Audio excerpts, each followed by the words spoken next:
magician will now attempt a dangerous trick that's not for the faint of heart or stomach. If you have an aversion to the sight of scary tricks, now's the time to look away.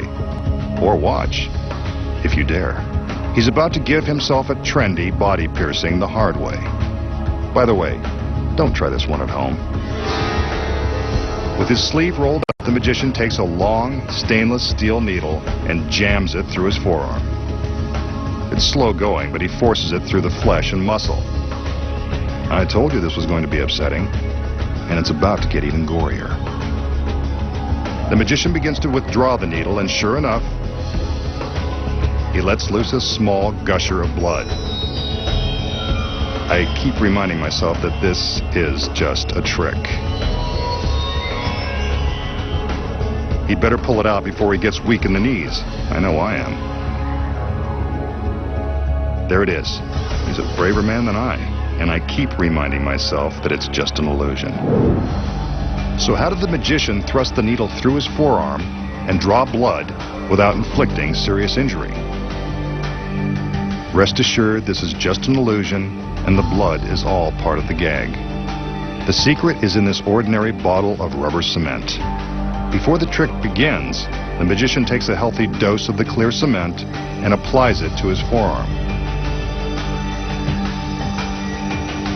He's careful to get complete coverage on his skin. When the cement dries, it will be impossible to detect. Now when the magician appears to plunge the needle into his arm, he's merely pressing it against his skin.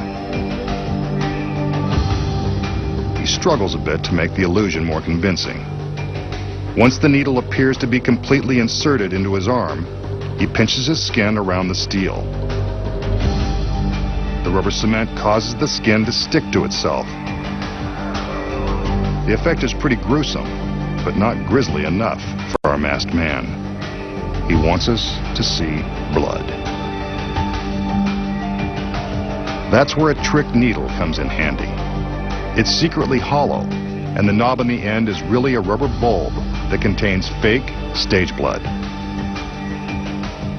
The magician uses the needle like a turkey baster, squeezing it to suck up the fake blood into the rubber bulb, then squirting it out when the time is right for maximum horror. Squeezing the bulb lightly is enough to force the fake blood out of a tiny hole in the hollow steel tube. All he has to do now is withdraw the needle from the glued folds of his skin, and the ghastly illusion is complete.